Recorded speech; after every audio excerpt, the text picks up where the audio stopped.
They discovered, they meaning archaeologists, in Syria, a city called Tel Marduk or Ebla, and they found within these cuneiform tablets talking about different cities that people did business with. One of the cities was called Iram, other was like Thamud. But within the historical record of Arabia, or within this area, everyone forgot there was a city called Iram. It was not in the historical record. So when non-Muslim translators of the Quran or critics of the Islamic religion, they said, look, the Prophet invented and fabricated and made all these fables about this city called Iram and so on and so forth, because it doesn't even exist. What happened in the 70s? Now we have archaeological record, historical data saying that city existed.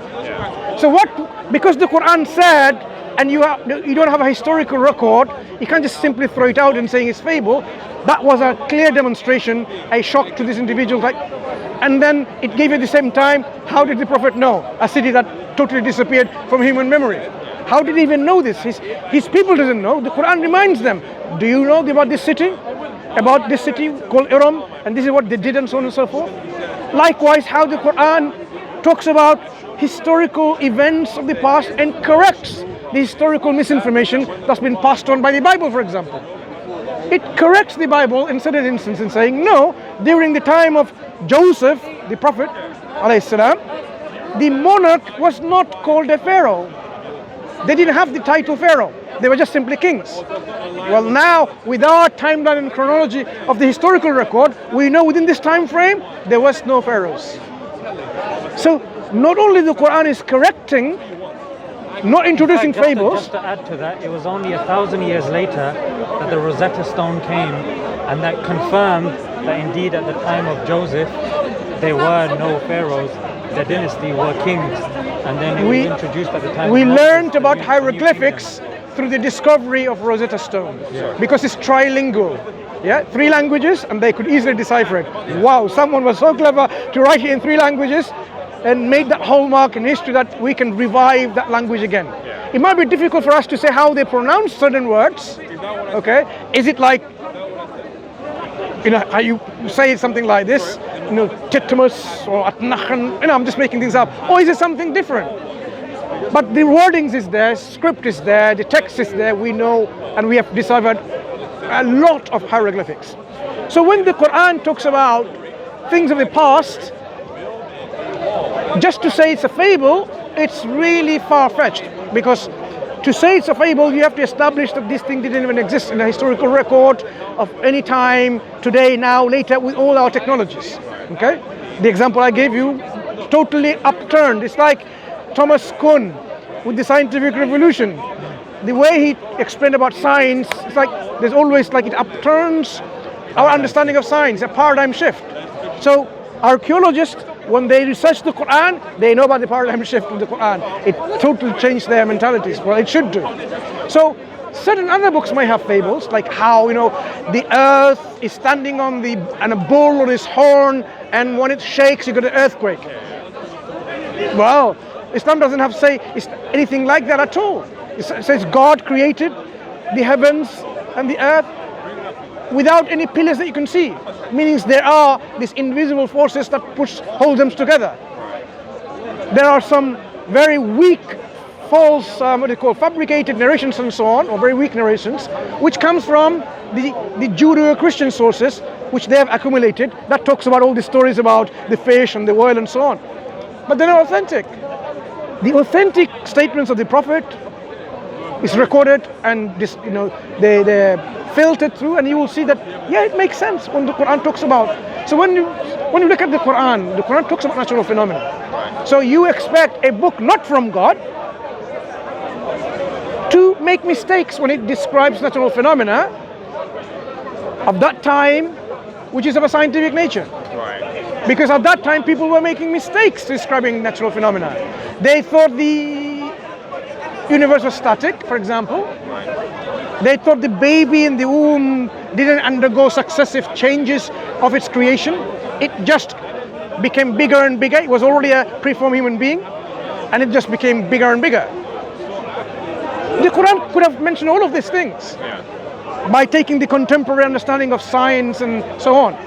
But it rejects all of that and it corrects it and gives you a different understanding. Today now we know, it's congruent with our understanding of science. So science, it seems to be coming with and in line with what the Quran says. Not Quran is in line with science, we have a different paradigm. We don't say the Quran is true because the science is saying these things. We say science is now on the correct understanding of reality because it's in line with the Quran. See, that's the thing. I'm not knowledgeable on the Quran, as you can probably tell. That's okay. So all of this is just interesting to find out. I mean, my belief will still stand. I feel it. God is far too elaborate. But you believe in a originator of the cosmos who is intelligent, has wisdom, has knowledge, possesses a lot of energy and power, has choice and intent, has created all of these things, who is a creator. You've already believed a believer in a... I don't believe all of those things. My belief is subject to change, So you don't accept any of that, what we just demonstrated? I mean, I see your arguments, but I don't feel I'm knowledgeable enough to, argue back, Fine, but you can see the soundness and validity of the arguments. Yeah, no, I can see, honestly, You can look into it, no problem. You can research more, think and reflect more, but you can at least see the soundness and validity of what we are providing. If you want to then say, I'm going to commit to it, it requires some kind of conviction. And it requires some kind of hard will, where I'm saying, yes, I'm going to accept it. That is why Islam is one of submission and surrender. It's not something just voluntarily taking it, but submitting and surrendering to it, because it's not easy to surrender to these concepts. It's not easy to submit that there is a creator greater than you. People cannot accept that someone is greater than you like that. That's why most atheists are atheists, because they cannot accept someone is greater than them who created all this universe. It's the ego business that comes on. That's the thing. I see what you're saying. There's all these explanations, but sometimes I like to live with a little bit of mystery. I like things to be unexplained. But to us, we say we live a rational life with critical thinking, and if you use critical thinking and be rational, you will come to this conclusion, as Zisan has explained about the Creator, explain about the concept of revelation and guidance, in which it will be free from all errors, mistakes, contradictions. It will give us guidance for a surety. Do you know what the Quran says in the very beginning of the Quran? After the opening chapter, which is the introduction of the Quran, it says, Alif Lam Mim ذلك الكتاب لا ريب فيه هدى للمتقين. This book, or that book, there is no doubt whatsoever that there is guidance within it. A guidance for those who are mindful of God. So when we are seeking, researching, trying to know where the guidance is, this book gives you from the very outset, there is certainly guidance in it, without a doubt. Without a doubt, there is guidance within it. So now at least you can see a book from God should give you that surety, that conviction that it is going to guide you, and the Quran offers that. Look about other religious books. I'm not going to name you, but I'm going to tell you what it says. The universe, whether God created it or not created, who knows? Can this be from God? This is the book of the Hindus, the Vedas. Talks about like this. The people who are inspired to write, the rishis, they're talking about this. It's all about philosophical speculation, that's all. So we know that surely cannot be from God, because God knows He created this universe. And the Quran talks about that. He is the creator of the universe. He's the one who's going to guide us. So when you are saying, sometimes I'm not, when you read the Quran is going to push you to reality, because that is what is giving you certainty of guidance, certainty of truth, certainty of reality. So Quran isn't, because you mentioned fables, Quran isn't just a book that just talks about stories. Quran talks about actually historical facts. One such example that was mentioned, but it will also mention things that can be verified by non-Muslim sources. For example, it talks about certain prophecies, and these prophecies, they can be tested by other primary sources. For example, there was one incident which again is documented in history, and the chronology of Islam is there as well, even in non-Muslim sources. So again, it can be kind of fitted together. This was the battle between the Byzantines and the Persians. And the Prophet, peace be upon him, he, at a time that the Byzantines were losing. And not only were they losing, they'd lost their kind of main city, they lost Jerusalem, their leader, Heraclius, was being disgraced, and the plague had broken out. And it was at that time that the Prophet, peace be upon him, said that between 6 and 9 years, the Byzantines, the ones that are losing, they're going to beat the Persians. So the Quran made that claim, and exactly within the time frame that the Quran predicted, it took place. And it was verified by, again, you've got all these cameras here, so if I'm saying something wrong, again, I can be reviewed online as well. It doesn't make sense for me to just make stuff up. So non-Muslim source, the Chronicles of Theophanes, again verified that historically he was not a Muslim.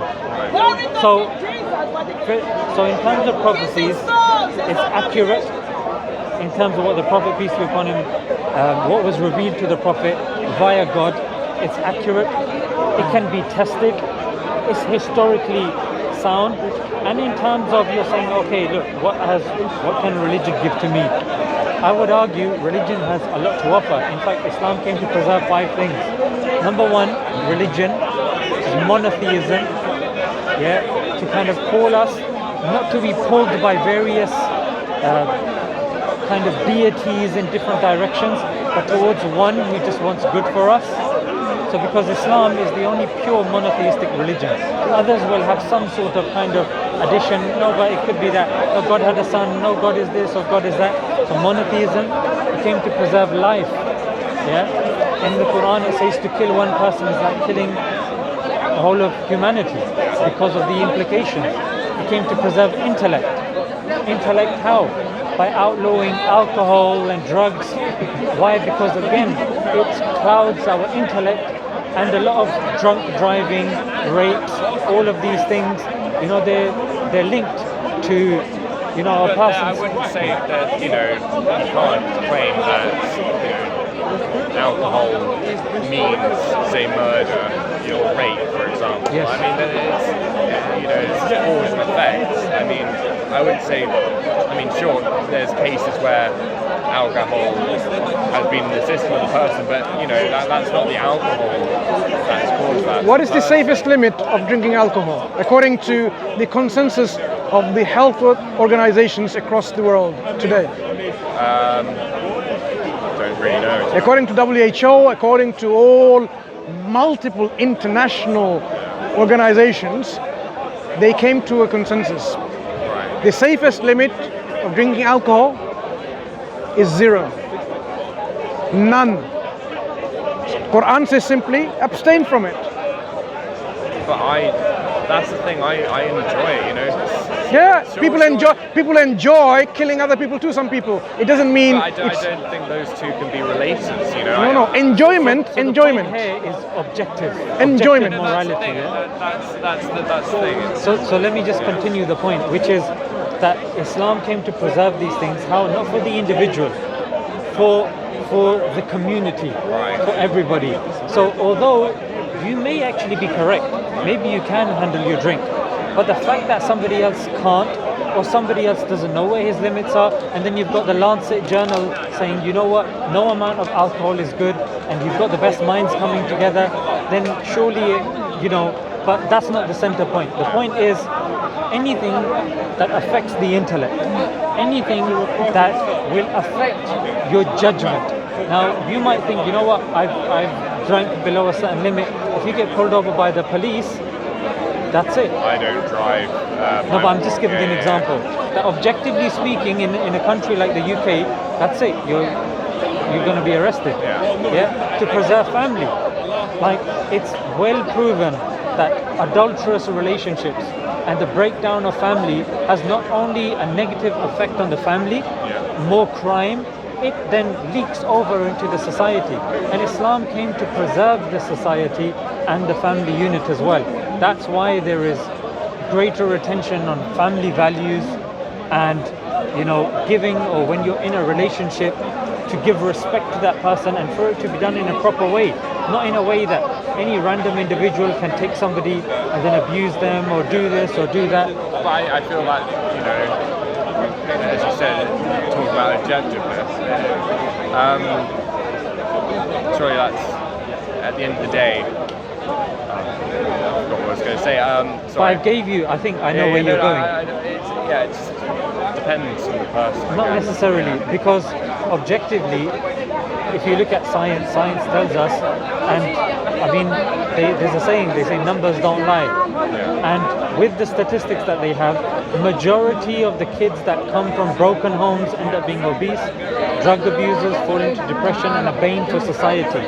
Even the couple that break up, they're more likely to commit crime. And heartbreak, one of the leading causes of even people taking their own life.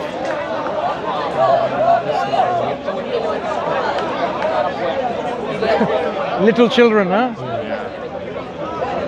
Adults acting like children. So when it comes to even adults and heartbreak, I'm sure you know from just watching movies and stuff like that, that entire movies and songs have been made on heartbreak. Yeah. Heartbreak. So heartbreak is enough. There's actually a scientific thing called heartbreak, that your heart can actually be affected by trauma. And trauma, they say, is hereditary as well.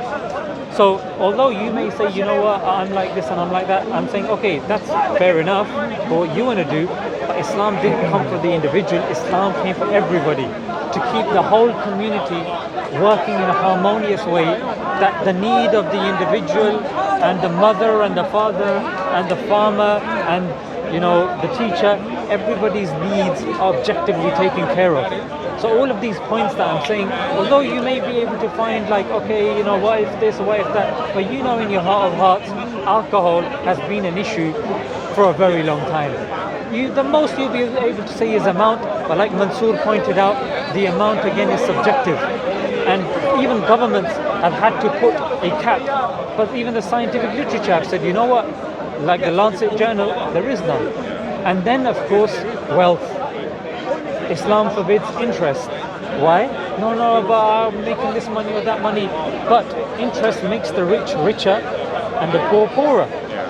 And that's, now if Islam came to just line the pockets of the Prophet, surely there'd be more things about enjoying life and having sex with women and amassing wealth and accumulating interest and doing this. But the Prophet, he wasn't a rich individual.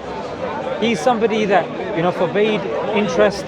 He's somebody that when he was with women, he would enter using the marriage contract. His life was for everybody to see. He didn't take wealth from people. He didn't take bribes from people. And even when you look at Islam, if let's just say Morgan, you accepted Islam today, you would be making a declaration, which doesn't take that long. You would not need to pay anybody.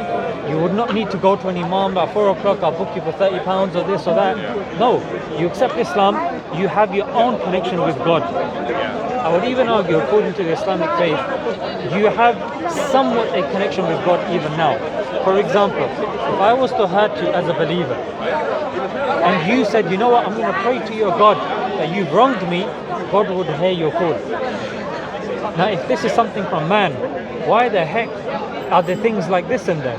You see, so it's things that go against the average human being that wants, for example, to win, to succeed, to amass money, to increase the enjoyment. For example, one of the founding fathers of liberalism is Jeremy Bentham, who says the two sovereign powers over you is pleasure and pain.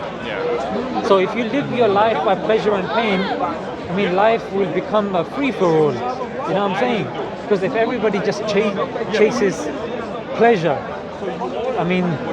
life will become an upset. There will be crackheads everywhere and everybody just going with whatever feels right.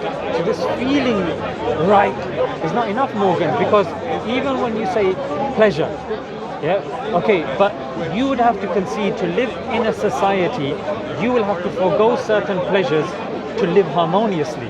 So you're like, okay, there's some sort of objectivity in the land that I'm in. But now the question arises, the government. What usul or what principles are they using to kind of decide the harm principle, which is probably what you were alluding to, yeah? How you live your life, not of course harm to somebody else and to maximize my happiness. That's what you were saying. So I'm saying the same thing, that, okay, then who defines to whom harm? So firstly, what is harm? Now you have a community, the LGBTQ community, they're trying to push forward a notion that to misgender somebody should constitute a crime. So again, according to them, they're saying that's harm, you're harming us. That's a harm principle. But somebody else would say, you curtailing our freedom of speech, that's harm. Do you see? So when left to our own devices, human beings, it will be a free-for-all. There was a study done by an individual from the University of Toronto. He done a study, and that's what I want to say about lying. He said children as young as 2, 50% of them lie. If you take it up to 4-year-old kids, up to 80% of them lie. So even lying, people say, no, we should be like this and we should be like that. That's all fair and good. Then why aren't we allowed?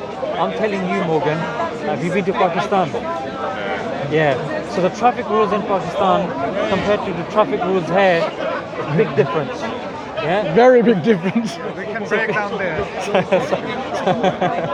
So if you are over there, zebra crossing, you just paint on the ground. Yeah. It doesn't really mean anything. Yeah. If you, as Morgan, I would advise you to go to Pakistan, please look both ways when crossing on a zebra crossing. It doesn't mean anything over there. Okay. Yeah. So if you're saying no, human beings should be intuited to following the rules and caring about the other person, no. I mean, naturally, they're saying even a child is told that, look, they're left with a certain amount of sweets, and an experiment was done where they left the room and said, look, if this is done, then you will do this. And then they left the room. They asked, the child actually lied to get ahead to win the game. The point that I'm trying to say is, left to our own devices, you're seeing what's happening. Can you play football without the rules? No. Stop, it's very bad. But you know the basics of football, isn't it? Yeah. That you see footballers, trying to fall over and trying to claim penalties. I mean, even though I like Ronaldo has been known to do that, and other players, you try to get them off, especially in the World Cup, where the nation's eyes are on you. Of course you're going to cheat. To say, no, the person should be a good person, that's all well and good. But why would you be a good person? Like Mansur's example, like when you're in the toilet by yourself. I mean, naturally, if you get fecal matter on your hand, you'll want to wash it off. On your leg, you'll want to wash it off. Why not when you go to the toilet? Why does that washing, not work over there? Why is tissue enough? Not enough. So the thing is, when we're by ourselves, why do you think we've got cameras in bus lanes? Because it doesn't make sense. We can't be left to our own devices. So Morgan, the point that I'm trying to say is, Islam, you're saying how will Islam or religion benefit me? I'm saying Islam is benefiting you with objective morality, because a Muslim, and you will see this yourself, hopefully a Muslim that's practicing, you will see them in certain scenarios and situations when there's no camera or anything. If something you need help, you can count on them and they will help you. Yeah, why? And they're not doing it because they're going to gain something from you. Because the reason why a Muslim does something is for the pleasure of God. That's the sole reason that we do something. And that's something above ourselves. If somebody is doing something for somebody that they can't see, rest assured they will follow and do something with the people that they do see. That's why divorce, if you look objectively, in Muslim majority countries, rape, less. Murder, less. Gambling, less. Alcohol abuse, less. Stealing, less. In fact, there's social experiments that are done on YouTube where a guy will just leave the keys on his Lamborghini in Dubai, go in, come out, and it's still there. Why? Because the punishment is there, and again, it's coming from religious principles. So it's not what can religion do for me, it's what is religion doing for you, even without you knowing it, that you can call out to God, He will accept and He will hear what you're saying. And even society, you will, if you go like Gabrielle, there's the traveler, she's a solo traveler, and one of her reasons for accepting Islam was, when I went to Muslim countries, and my motorcycle broke down, men would be there. And the way they treated me, as opposed to people in, say, Western countries, this is enough to show me that it works. And Morgan, that's what I will say. Islam works. It's all well and good saying, yeah, but look, when it comes to happiness and stuff like that, it's a multiplier. If, let's just say, you want happiness and you're feeling a bit happy, Islam will tell you, don't settle for less when it comes to happiness. You're confusing happiness with lust, with joy, with contentment. That's not good enough. That's to do with receiving. You could have an iPhone, you feel happy for a couple of weeks. All right, fine. But that's not happiness. Apple will tell you that is happiness, because then as it goes down, the next year, another model comes out, or buy another one. So capitalism, materialism, that won't tell you, oh, you know what? No. You search for something beyond yourself. Coca-Cola will tell you, drink our bottle. Look, there's a happy family. Why? Because they know you have a yearning for family, for community. I mean, even Harlow monkeys, they did an experiment, and there was a baby monkey, and there were two kind of models of a mother. One was very kind of prickly, but it had milk. The other one was soft.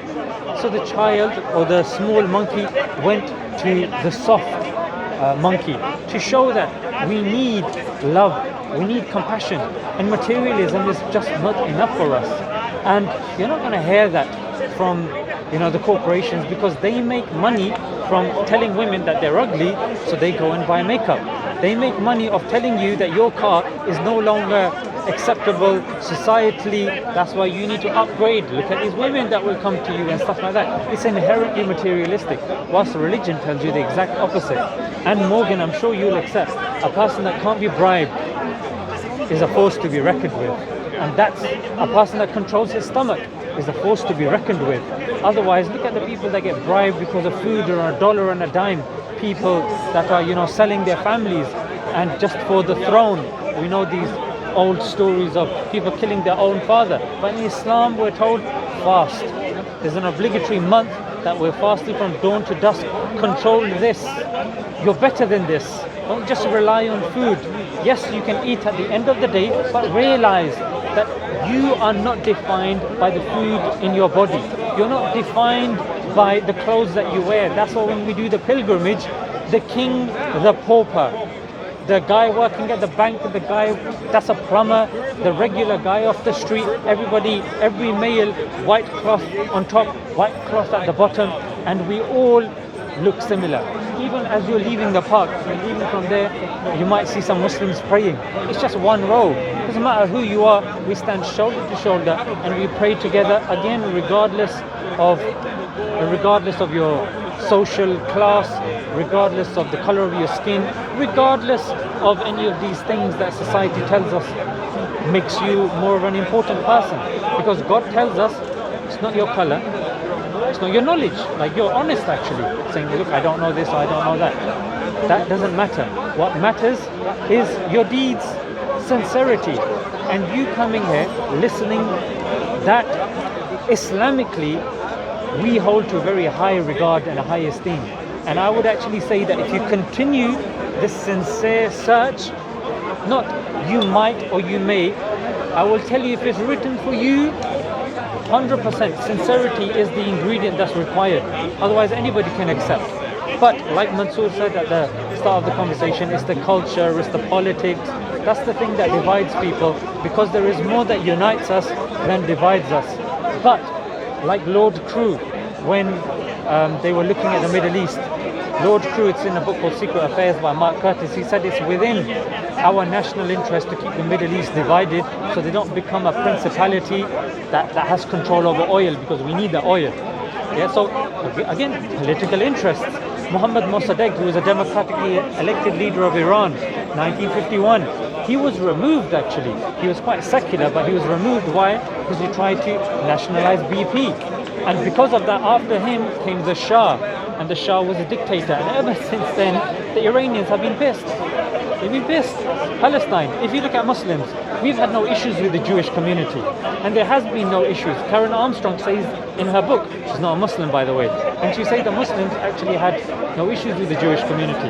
However, after Palestine and the Balfour Declaration, where Britain had control of Palestine and it gifted it, it gave it for it to become Israel and to the Jews, that's when a rift came between the Muslims and we say the Zionists, not even the Jews. So when you look, there's a very good book by Karen Armstrong, Fields of Blood. She argues that a lot of these things that are actually said about religion, no, it's religion that causes it. No, there's an underlying factor, underlying common denominator, and that's politics. That's politics. And that's the thing that can turn a civilized man into a dog. As we're seeing today, people that come with very sincere reasons of becoming political leaders, but then they end up doing all sorts of madness. Power corrupts, money corrupts, and all of these sorts of things. And the only thing that can help you in that moment of time is somebody that can, it's like they say, bully the bully. Like even if we look at the system around us, you've got the police, but who's policing the police? Hitler died, he's doing all of the, he done some madness, but he just died. A lot of people are pissed. So there needs to be something objective. Like I proved to you, rationally it makes sense. You said, okay, what does religion have to offer? Let's say it offers you a peace of mind, offers you justice. We have a higher threshold for pain. Daily Mail, who tends to have anti-Islamic headlines, they said Muslims in 2016 were the most happiest. And again, you look at these, non-Muslim sources. The reason I'm giving you these non-Muslim sources is not so it's circular reasoning or it's proved by the Quran and so on and so forth. You see this stuff yourself. And you will see this, inshallah, God willing. I mean, the fact that you're here, you've given us your time, I'm very grateful for that. The fact that you asked these fantastic questions, and we did go back. I wouldn't say they're fantastic, no. I thought they were good. Shall I tell you why? Because they were your questions. And they're fantastic because you didn't just get off a website. It's fantastic because they were your questions, it came from you, and they seemed honest enough to me, frankly, and that's the reason. But I think it's a better question than something somebody just got off Google from an anti-Islamic website. You see, that's why I think just continue doing more of that. And one simple exercise I would say, and you don't need us to do this. When you're at home, when you're by yourself, I'm telling you, if you reach out to God and you're sincere, there's no way God will not answer you or reach back at you. So if you just raise your hand in whatever way say, oh God, I spent some time speaking to Muslims. They claim that they have the truth.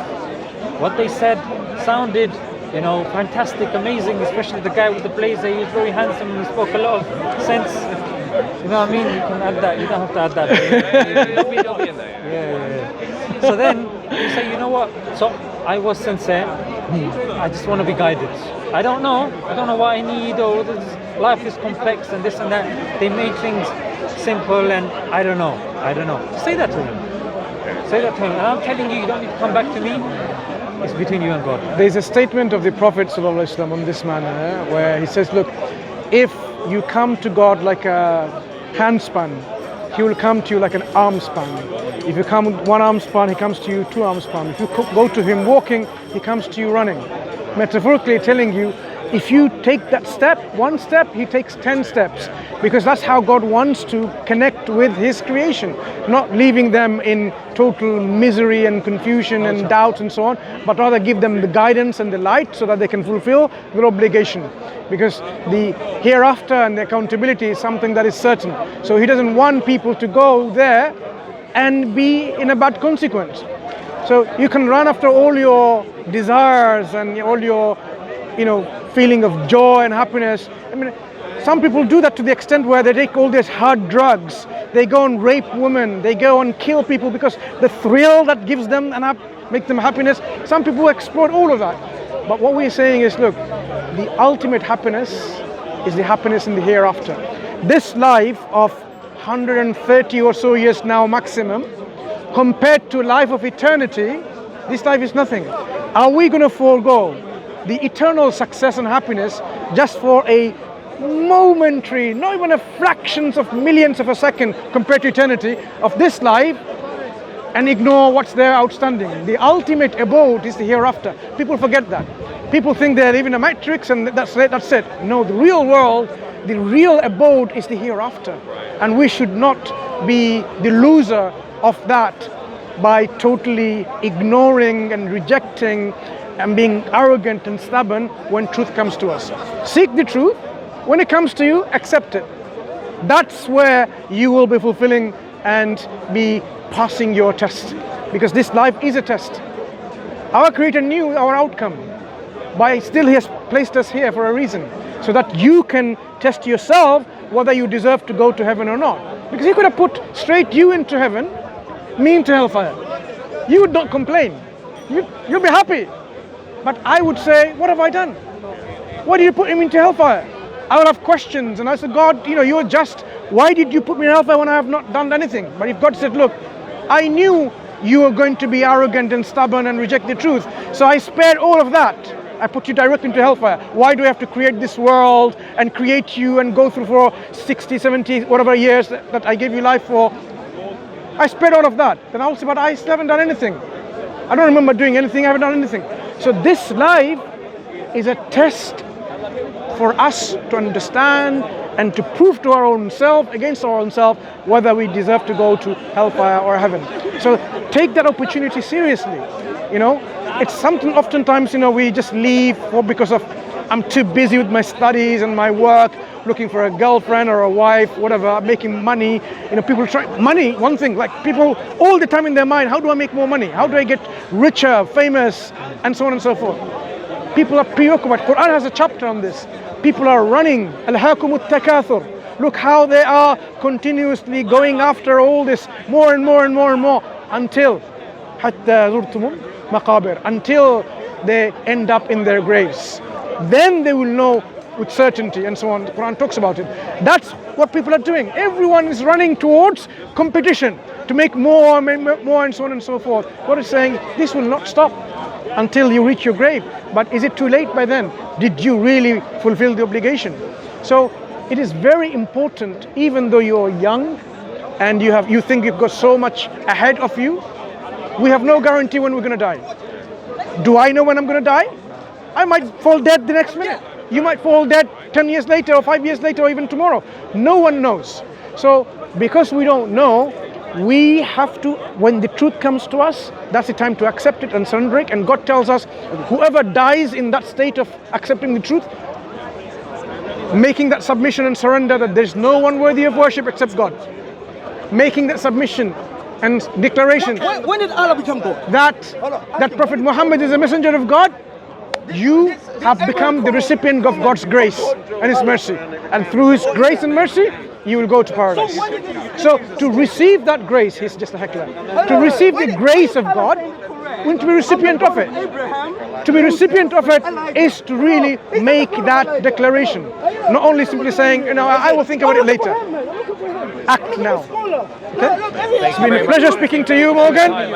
Yeah, you take care. I'm looking for him. Anyway, I'll take care. I'm looking for him. How you doing, Mr. Mansur?